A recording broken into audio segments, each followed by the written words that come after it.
The United States of America, the world's first economic, political, military, technological, and cultural superpower, is undoubtedly the most influential nation of our era.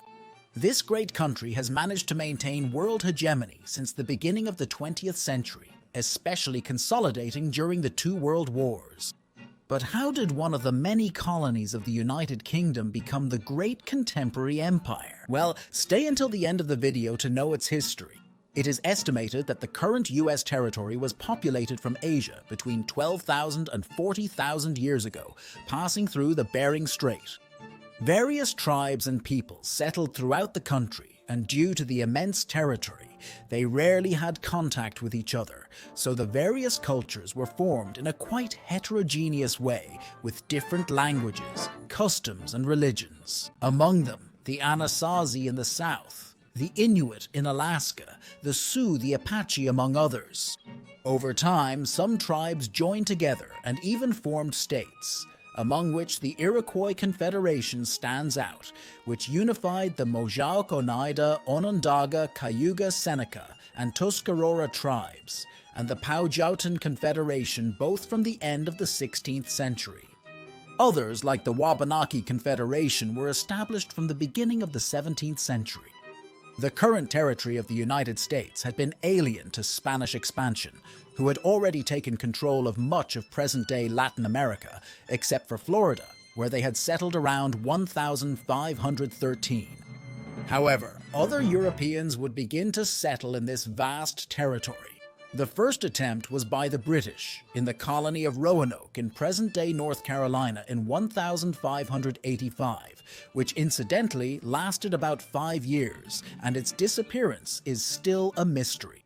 The first permanent British settlement would be founded in 1607, known as Jamestown in present-day Virginia, which thrived with the cultivation of tobacco, while the French would settle in Acadia in present-day Canada. The British settlers would begin friction with the Powhatan Confederation, with whom they would enter into combat, which were appeased after the marriage of settler John Rolfe and the daughter of Chief Powhatan Pocahontas. Yes, the same one you know from Disney.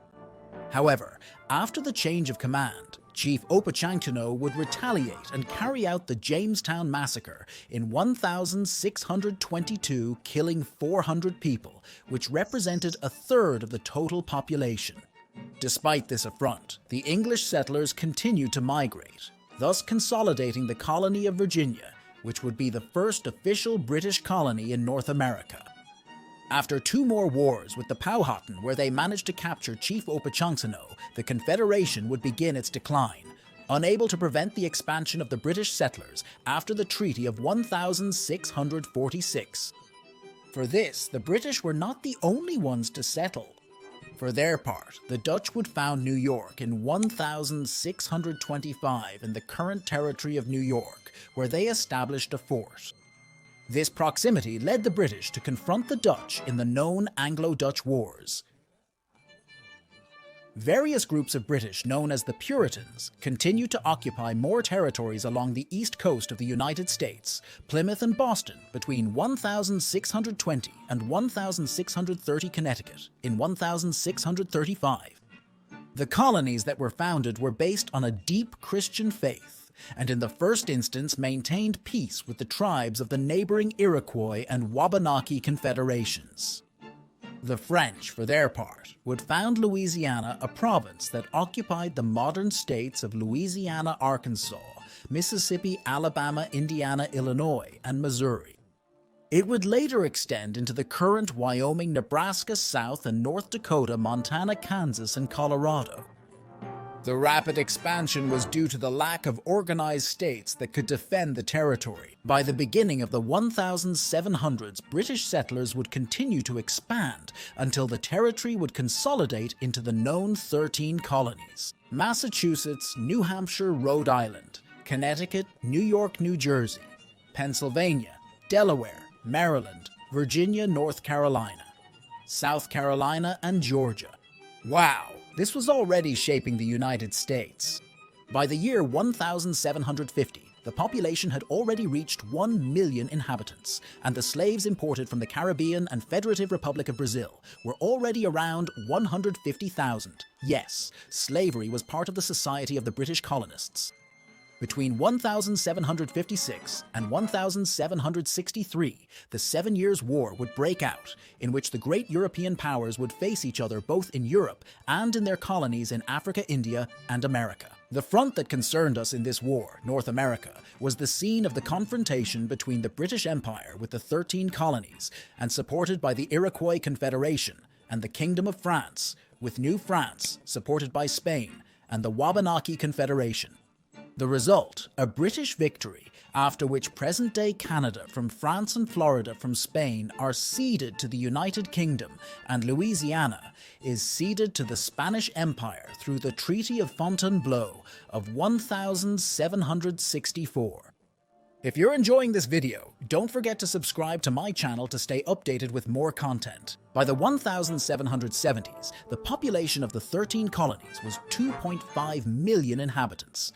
After the 7 Years' War, and due to the high debt that the United Kingdom ended up with, the Crown would raise taxes on the exports of the 13 colonies, which generated general discontent among the colonists with the new impositions. The response to this discontent was the creation of pro-nationalist organizations like Sons of Liberty and subsequent protest acts like the Boston Tea Party, where a group of colonists disguised as Indians threw the tea cargo of British ships into the sea. In response to this, the tensions made us wait, and in 1775, the War of Independence would break out, in which, with the support of Spain and France, the 13 colonies would declare their independence in 1776. The United States of America was born. The war would extend until 1783, the year in which the United Kingdom would recognize this independence. The first American annexation would be the territories of the Iroquois Confederation in 1779, reaching an agreement with the tribes of this state. For this, George Washington, who had been appointed as Commander-in-Chief of the Revolutionary Army during the war, became the first president of the nation after the Constitution of 1787, thus establishing itself as one of the first democracies in the world and the oldest federal constitution that is still in force. Washington would be succeeded by John Adams and later by Thomas Jefferson, both also considered as founding fathers of the United States. During Jefferson's administration, the Louisiana Purchase was made in 1804 from Napoleon for about $15 million, and in the 1810, Florida was acquired from Spain. In these early years, the United States adopted a foreign policy of non-intervention, staying out of major events such as the Napoleonic Wars, and instead focusing on pacifying internal revolts from natives like the Cherokees and the Tecumseh, from whom they obtained the territory of Indiana. Although in 1812, a war would break out against Canada still under British rule due to some discrepancies with the Crown, but in the long run ended in status quo antebellum. By 1818, the joint administration of the Oregon Territory would begin, which had been in dispute. Americans, French, Spanish, British, and Russians sought to control it. That historical territory included the current states of Oregon, Washington, Idaho, Montana, and Wyoming, in addition to British Columbia of present-day Canada. The controversies would cease after the treaties of 1790, 1818, and 1821, after which the joint administration of the United States and the United Kingdom was agreed upon. While the first American rulers were more concerned with internal policies that led to rapid economic and social growth in the country, their first external confrontations were based mostly on combating international piracy against Berber pirates from present-day Algeria and Morocco, as well as Greek pirates in the Mediterranean Sea, and also support to other maritime powers such as the Netherlands and Indonesia. With this, the United States demonstrated that it was gaining control of the seas, which would allow it to protect foreign trade and therefore continue with its growth. It seems they had it clear from a very young age. Do you remember the Oregon Territory? Well, after the 1846 treaty with the United Kingdom, the territory would be divided in two. The southern part would come under American sovereignty, and the northern part under British sovereignty, which in the future would be Canadian territory. And with this, it seems that the expansionist awakening of the United States had begun. That same year, the war against Mexico would begin, shortly after having annexed the Republic of Texas. The war began after the Thornton Affair, where 11 American soldiers died. This was the trigger that President James Polk used to declare war on Mexico. As a result, the United States won and annexed almost half of the Mexican territory, which currently corresponds, apart from Texas, to the present territories of California, New Mexico, Arizona, Nevada, Utah, and Colorado. All of this was rectified in the Treaty of Guadalupe Hidalgo. As the expansion and prosperity of the great nation increased, so did consciousness. Part of this growth was due to the fact that the United States had become the world's leading exporter of slaves, due to the demand for labor in agricultural work. In 1861, the renowned President Abraham Lincoln would assume office, whose abolitionist ideas frightened the southern states, where slave labor was most used. That same year, the southern states, South Carolina, Mississippi, Florida, Alabama, Georgia, Louisiana, Texas, Virginia, Arkansas, North Carolina, and Tennessee would declare their independence, forming the Confederate States of America. This would mark the beginning of the Civil War, known as the Civil War, where President Lincoln managed to impose himself on the separatist states, ending the war in 1865, after which the states would be reintegrated and slavery would be abolished. Although Lincoln wouldn't be able to enjoy his achievement much, as he would be assassinated just a few days after the war ended. In the following years, the United States went through a stage known as Reconstruction, where reintegration and reconstruction policies were developed after the war. With the purchase of Alaska from the Russia Empire in 1877, the United States would go from having a territory of just under 1 million square kilometers when it gained independence, to more than 9 million square kilometers. All of this in less than a century. Wow, they sure loved land. Their last acquisitions would occur in 1898, following the annexation of Hawaii and the Spanish-American War, where after the sinking of the Maine, the United States would declare war on Spain. After achieving a victory, having taken Cuba, Puerto Rico, in addition to buying the Republic of the Philippines and some possessions in Oceania. With all these victories, the United States began the 20th century already with the status of a world power.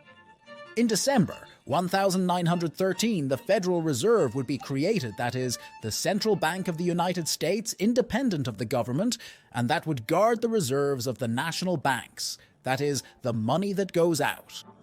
This was during the presidency of Woodrow Wilson. And the conspiracy moment arrived. From this moment on, the finances of the United States, and therefore of the rest of the world, would be under the control of the big families that control the Federal Reserve, the Rockefellers, the Rothschilds, and the J.P. Morgans. That's why, after the United States' participation in World War I between 1917 and 1918, which it entered after the sinking of the Lusitania, which, by the way, reminds me of the Maine President Wilson, who received support from these families during his campaign, promotes his 14 points, which was the germ of the creation of the League of Nations, and which would later become the United Nations, in addition to establishing a new international and colonial policy that remains to this day. This smells like the New World Order to me. It's also worth noting that the United States, on the side of the Allies, was the big winner of this war, as its territory remained intact, and it made millions with the sale of weapons to the European powers, in addition to the loans. Yes, loans. The more debt, the more interest for the Federal Reserve System. End of the conspiracy rant. Beware, it was merely a rant. You can leave your opinion on the matter in the comments below.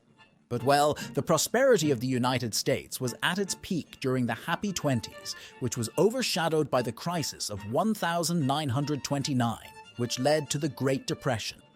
Yes, the economy of the United States and almost the entire world collapsed. although it would progressively recover in the mid-30s after the interventionist policy proposed by President Franklin Roosevelt, known as the New Deal. By 1939, World War II would break out, where the United States would enter the conflict in 1941 after the attack on Pearl Harbor.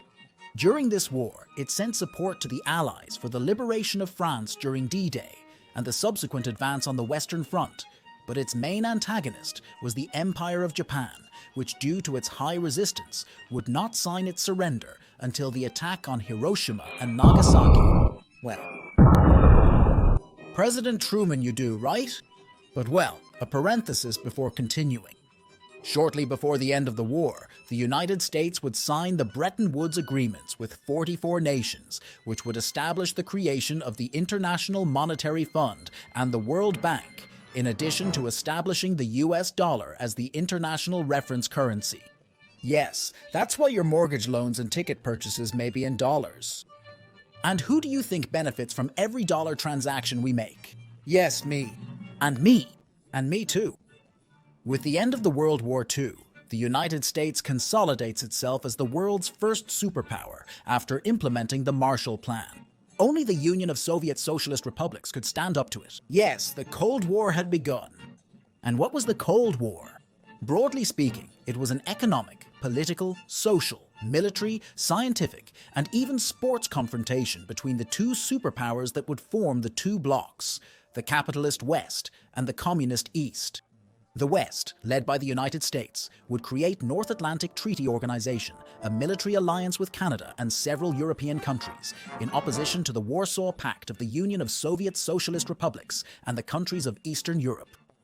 Basically, it was called Cold because it never led to an armed conflict between the two nations, but rather a series of proxy wars, including the Korean War, where the two countries were separated and have not signed a peace treaty to this day, the Yom Kippur War, where Israel faced several countries of the Arab League, and the Vietnam War, one of the few defeats of the United States.